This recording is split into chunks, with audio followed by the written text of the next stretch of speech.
Salam müəllimlər, hər vaxtınız xeyir olsun. Hər birinizi salamlayıram. Bu gün mən sizə Telegramda paylaşdığım quiz testinin izahını verəcəm. Başlayaq testimizə.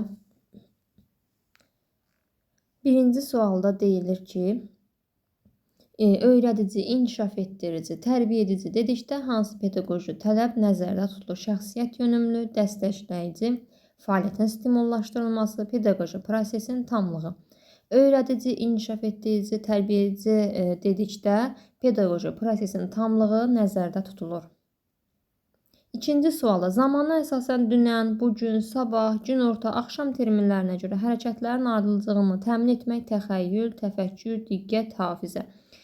Təxəyyül bilirik ki, uşaqlara misal olaraq bir hekayəni, bir nağılı danışırıq, yarıda saxlayırıq, ardının necə olmasını uşaqdan soruşuruq. Bu uşaqlarda təxəyyülü inkişaf elətdirir. Diqqətdir, puzzle oyunlarını biz bura aid edə bilərik. Hafizədir, yadda saxlamaya aiddir.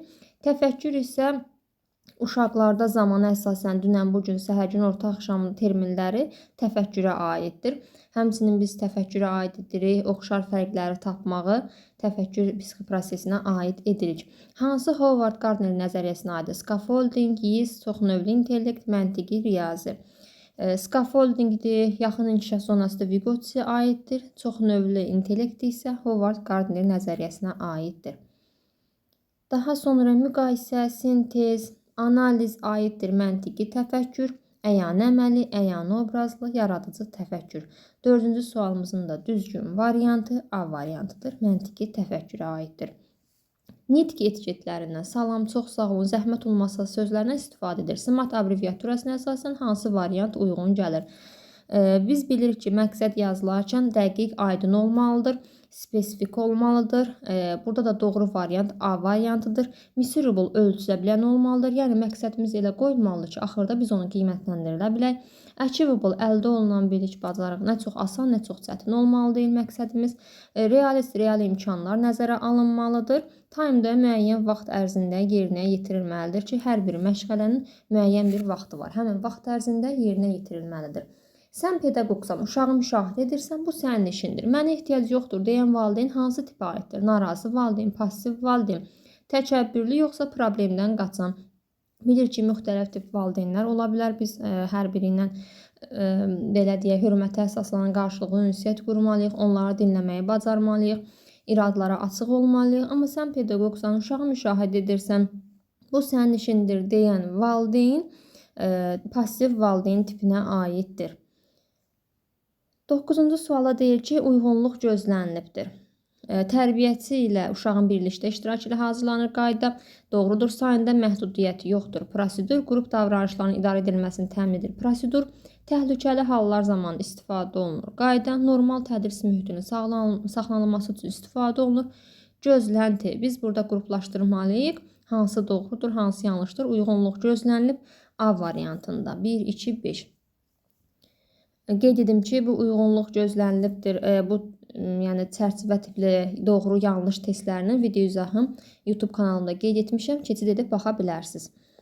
Tərbiyəçi təlim prosesi zamanı Kənan adlı uşağı müşahidə edir. Kənan başqalarla ünsiyyət qurmur, fikir və arzuları tez dəyişir, əməkdaşlıq, birgə fəaliyyət bacarıqları göstərilmir, əşyalarını, oynadığı oyuncağı başqa uşaqlarla toxunmasına icazə vermir. Tərbiyəçi hansı inkişaf sahəsinə daha çox diqqət etməlidir? Bu da doğru variant, bu 8-ci sualımızda sosial emosionaldır.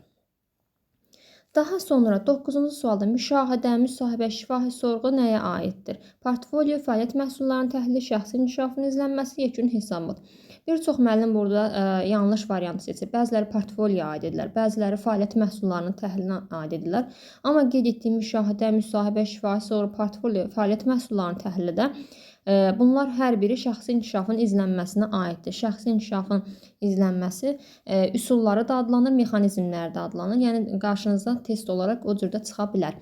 Davranış mədəniyyəti haqqında uşaqlarda formalaşan səriştə, mədəni müxtəlifliyə hörmət, şəxsi və sosial məsuliyyət, demokratiya, insan hüquqlarına hörmət, ünsiyyət. Bu da dəyərlərə aid olan səriştəmizə aiddir, şəxsi və sosial məsuliyyətdir. Daha sonra Lalə Şəki şəhərində yaşasa da, yaşadığı ərazinin nəyi ilə tanındığını bilmir. Lalədə hansı səriştə formalaşmayıb? Fəal vətəndaş mövqeyi, milli kimliyin dərki, milli iftixar hissi, tənqidi təfəkkür, problem həll etmə. Burada da doğru variant A variantıdır. Fəal vətəndaş mövqeyidir. Yəni yaşadığı ərazi haqqında nə ilə tanınır, nə ilə məşhurdur. Bunu əgər uşaq bilirsə, deməli uşaqda fəal vətəndaş mövqeyi formalaşmış olur. Milli kimliyin dərki, milli iftixar hissi dövlət rəmzlərini tanıyır, atributları tanıyır. Bunlar aiddir. 12-ci sualda sensor etalon, sensor mədəniyyət verildi və aşağıda da A, B, C, D olaraq qiymətlənir ki, hansı uyğunluğu müəyyən etməyək ki, hansına aiddir? Sensor etalona hansılara aiddir? Sensor mədəniyyətdir. Birə baxırıq ki, sensor etalona aiddir. Burada qeyd olunub A variantı Zaporojets tərəfindən elmə gətirilib. Daha sonra xromatik, axromatik rənglərə aiddir.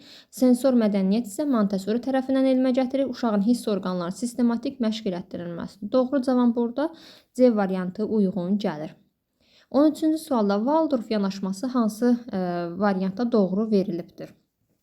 1919-cu ildə Steiner tərəfindən Almaniyada yaradılıb, 1900-cu ildə Steiner tərəfindən Almaniyada yaradılıb, 1944-cü ildə Waldorf tərəfindən Almaniyada yaradılıb. Kamenskin fikirlərinə ilhamlanaraq qeyd edir ki, uşaqlar təbii qayğıkeş mühitdə böyüməlidirlər. Burada da doğru variant Waldorf yanaşması 1919-cu ildə Rudolf Steiner tərəfindən Almaniyada yaradılıbdır. 14-cü sual sensor təcrübə neçə yaşa, hansı mərhələyə, hansı təfəkkürə aiddir? 0-2 yaş hissə hərəki əyan əməli təfəkkür, 3-4 yaş əyanı obrazlı ilkin əməli, 0-2 yaş hissə hərəki əyanı obrazlı, 2-3 yaş hissə hərəki əyanı əməli. Sensor təcrübə bilir ki, 0-2 yaş əhatə edir. Piagenin mərhələsindən hissə hərəki mərhələyə aiddir və əyanı əməli təfəkkürə aid edilir. 15-ci sualda Ayxanın şarı 5 şarı var idi. Dostu da ona 3 şar hədiyyə etdi. Ayxanın neçə şar oldu? Verilən nümunə hansı varianta uyğun gəlir? 2 çoxluğun birləşməsi, verilən çoxluqla müqayisə edilən çoxluğun bir neçə vahid azaldılması, verilən çoxluğun bir neçə vahid artırılması heç biri doğru deyil. Burada da doğru variant 15-ci sualda C variantı verilən çoxluğun bir neçə vahid artırılmasıdır. Məntiqi riyazi təfəkkür məşğələsinə aid olan bir sualdır. Biri fərqlidir. İxtisasını artırmaq, sertifikasiyadan keçmək, təhsil alanları dövlət standartına uyğun olaraq məktəb təliminə hazırlamaq, müəyyən edilmiş qaydada ildə bir dəfə dövlət hesabına tibbi müayinədən keçmək, təhsil prosesinə tətbiq olunan forma və metodları sərbəst seçmək. Burada da doğru variant D variantıdır. Çünki digərləri hər biri müəllimin vəzifəsinə aiddir. Yalnız D variantı isə müəllimin hüququna aiddir. Yəni təhsil verənin hüququna aiddir. Ünsiyyət vərdişlərini inkişaf elətdirir, tənqidi təfəkkürü inkişaf elətdirir, uşaqların maraqlarını nəzərə alır. İnklüzivlik, uşaq yönümlü təhsilin əlamətləri, bərabər imkanlar, dəstəkləyici mühit. Burada da bir çox müəllim inklüzivliklə uşaq yönümlü təhsil əlamətlərində, yəni qarışdırırlar, inklüziv variantı seçirlər. Yox, burada uşaq yönümlü təhsilin əlamətlərində qeyd edilən, yəni ünsiyyət vərdişlərini inkişaf elətdirir. Daha sonra tənqidi təfəkkürü inkişaf elətdirir, uşaqların maraqlarını nəzərə alır. Bu uşaq yönümlü təhsilin əlamətlərində qeyd olunubdur. Bu qədər müəllimlər, hər birinizə təşəkkür edirəm.